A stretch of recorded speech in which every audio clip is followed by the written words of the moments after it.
Hey everybody, welcome back to Sip and Talk. I'm Joe. And as always, I'm ready to dive into some seriously juicy info with you all today. It's like we're mixing up a knowledge cocktail here.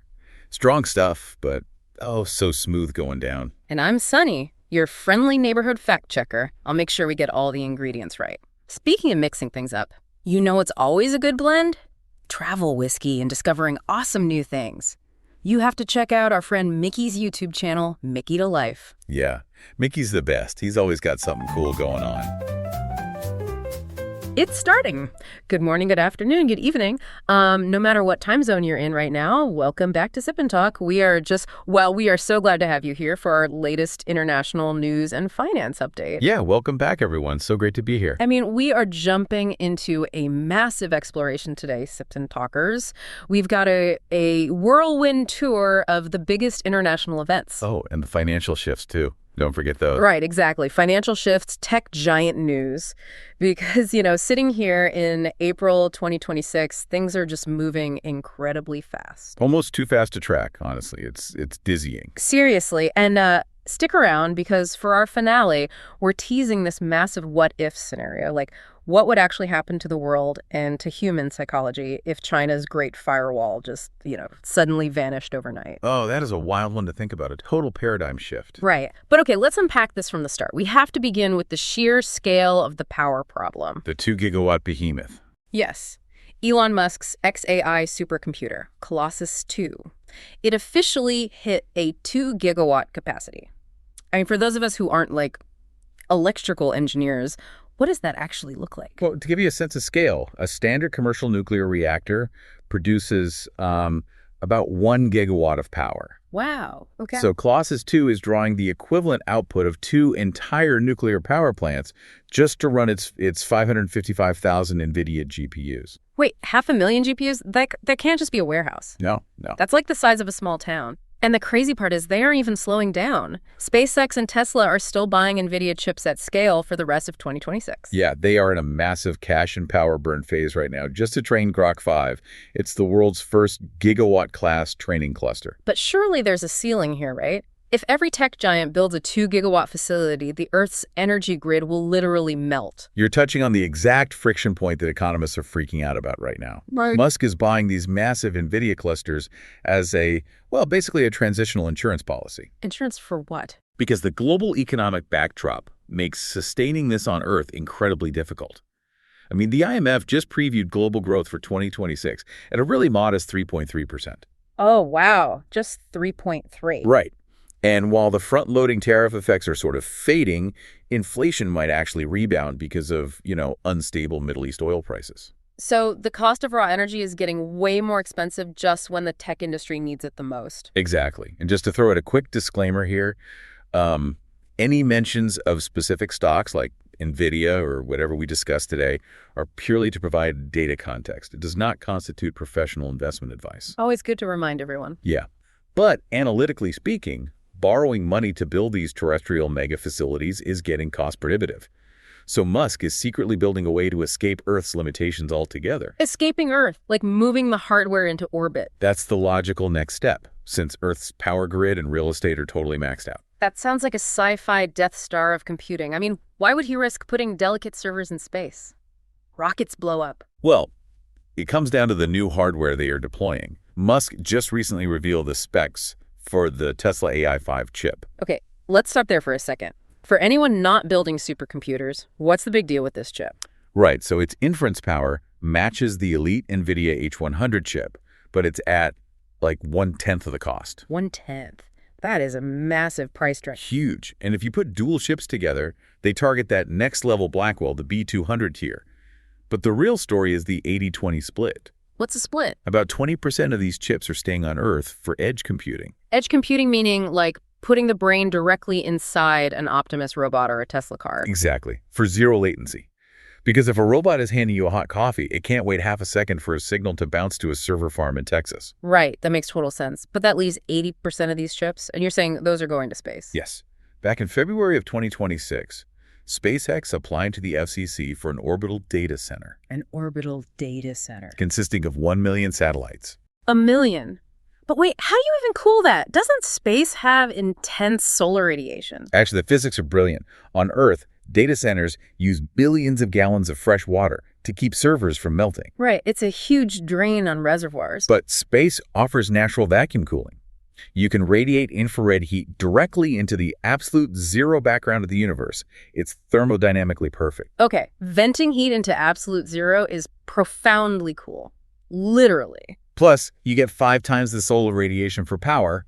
And with Starship launching so frequently, putting a server in orbit is becoming cheaper than buying real estate in Silicon Valley. So Musk is trying to build this borderless, super sovereign AI network in space, but down here on Earth, countries are doing the exact opposite. Oh yeah, completely. While the sky is becoming borderless, terrestrial borders are hardening faster than we've seen in decades. It's a direct reaction. To build a borderless sky, you need millions of advanced chips, and almost all of them are made in one very contested place. The military movements we are seeing are entirely about controlling that supply chain. Which explains the current geopolitical map. I mean, Trump is in Beijing right now navigating tense negotiations. A $14 billion air defense system is being withheld from Taiwan. Largely because Taiwan's legislature hasn't passed their $40 billion special defense budget. That's about 1.25 trillion NTD. And Wall Street is incredibly anxious about this, right? Very, because the standoff could negatively affect the huge subsidies the U.S. government is offering TSMC to build factories in Arizona. We are seeing TSMC's ADR fluctuate wildly. Just to clarify for our Sip&Talkers, TSMC is the foundry that physically builds these AI chips, right? Right, and ADR just means American Depository Receipt. It's how U.S. investors buy shares of foreign companies. If Taiwan doesn't spend its own money on defense, the political appetite to subsidize TSMC in America just dries up. It's basically a high-stakes poker game where the chips are literal AI chips. And it's not just the U.S. and Taiwan. Look at Australia. Oh, yes, Pillar 2. Exactly. Australia is shifting 368 billion Australian dollars toward AI autonomous weapons. And a UK nuclear sub, the HMS Anson, just arrived in Western Australia for training. We really need to unpack what Pillar 2 means. Pillar 1 was just about getting Australian nuclear subs. Pillar 2 is about sharing advanced technologies like AI and autonomous weapons. So that sub arriving isn't just a photo op. Not at all.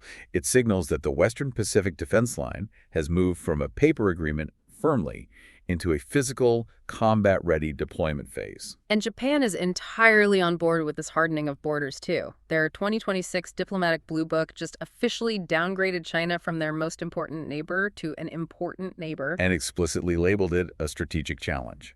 They're even planning to deploy long-range missiles in Okinawa. So Earth is locking down, which sets up an incredible collision course. What happens when Musk's uncontrolled space network directly collides with a nation heavily reliant on terrestrial information control? You're talking about China. Well, this collision is arguably the focal point of the next decade. China's 15th five-year plan focuses heavily on this concept they call intelligentization. Intelligentization. That's using AI for hypersonic weapons and quantum sensing, right? Yeah, building asymmetric military advantages. But if Starlink starts running Grok 5 in orbit, using laser links to beam data straight to mobile phones on the ground. Oh, wow. It physically bypasses the ground gateways. Exactly. The Great Firewall relies on controlling physical choke points. It's called deep packet inspection. Explain that process to me like I'm 5. Because, how does the firewall actually work? Think of the internet as the global postal service. Terrestrial data travels through undersea cables. When that cable hits the beach, the government sets up a massive sorting facility. Deep packet inspection is like a million digital postal workers opening every envelope and throwing away the ones they don't want citizens to read. But if the data is beaming straight from a satellite to a smartphone, there is no beach. The digital postal workers are completely bypassed. Precisely. The Great Firewall becomes useless. That is a massive military risk for Beijing. If citizens have access to unfiltered global data and compute power, it completely offsets China's asymmetric advantages. Which is why defense analysts are warning this could spark space-based electronic warfare, or even ASAT anti-satellite strikes. But Musk is playing a super dangerous game here, too. I mean, he has a massive gigafactory in Shanghai. If his satellites start beaming unfiltered internet to Chinese citizens, isn't he risking his entire terrestrial business? That is the multi-trillion-dollar dilemma. The theory is he'll have to establish geofencing, like drawing an invisible digital border over China from space to protect his business interests. Wow. The man trying to erase borders in space might have to hard-code them into his own satellites. Exactly. But let's assume, just for the sake of our grand finale today, that the geofencing fails, or another company launches a similar network. Which the Financial Times pointed out is totally unprecedented. Creating a network governments cannot physically turn off. Right. And here's where it gets really interesting. Breaking a technological wall is just an engineering problem. But if the wall drops tomorrow, and 1.4 billion people see the outside world, do they instantly wake up and realize the sky was painted? You'd think it would be a Hollywood ending, but human psychology is far more complicated. When your fundamental understanding of reality is challenged, you experience severe cognitive dissonance. So they don't just say, oh, thanks for the truth. Not at all. Psychologists map this into 3 stages. Stage 1 is the defense mechanism. People experience an information allergy. Oh, like the flat earth analogy. If you've been told the earth is flat your whole life and someone hands you a globe, your instinct isn't to thank them. You throw the globe in the trash and call them a liar to protect your own sanity. That is a perfect analogy. It is confirmation bias on a societal scale. People will label foreign narratives as fake news or brainwashing. You'd actually see a short-term spike in nationalism. That is so counterintuitive. But eventually, the sheer volume of data has to erode that defense, right? Which leads to stage 2, nihilism. And this stage is incredibly bleak. It's a profound value vacuum.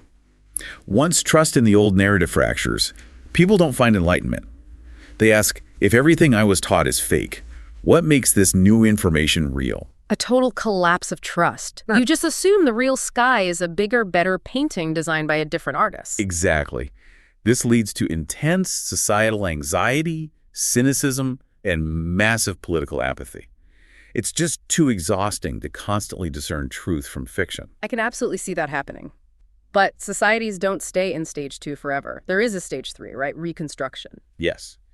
Historically, this phase is led by digital natives, the younger generation. After the initial shock, they start to cross-reference diverse narratives and triangulate the truth for themselves. You know, The Economist published a brilliant piece on this. They said the real success of the Great Firewall wasn't 100% absolute censorship, it was adding friction. Friction is the perfect word. It just made getting outside info annoying enough that the average tired worker wouldn't bother trying to bypass it. And without that friction, the crisis of the future isn't a lack of information. It's a lack of critical thinking education. If you've never been taught how to evaluate conflicting sources, a flood of unfiltered information is just noise.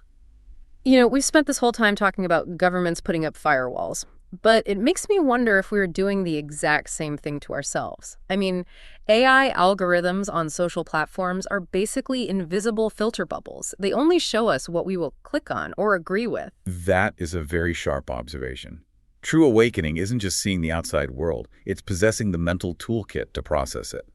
A ladder thrown over a physical wall is completely useless if the person at the bottom doesn't have the courage or the knowledge to climb it. That is such a powerful image. Man, we have covered an incredible spectrum today. We went from the sheer mechanics of a 2-gigawatt power drain, rode a starship up to an orbital data center, looked at the hardening military borders in the Pacific, and finally mapped the deep psychological trenches of the human mind. It really highlights how inextricably linked hardware, geopolitics, and human psychology have become, Absolutely. And before we wrap up this exploration, I want to be explicitly clear. Our discussion today was an objective, analytical look at international facts and psychological theories. Here at Sip and Talk, we do not endorse, criticize, or discriminate against any country, political group, or people. Right. We simply look at the data and explore the mechanisms behind events. Exactly. And that objectivity ties perfectly into our core belief. In a world of absolute information overload, independent, critical thinking is the single most vital skill you can cultivate. You really have to build the mental muscles to climb that ladder yourself. Speaking of which, I want to leave all of our Sip and Talkers with a final thought to chew on today. We just spent 20 minutes dissecting the drama of physical firewalls and internet censorship.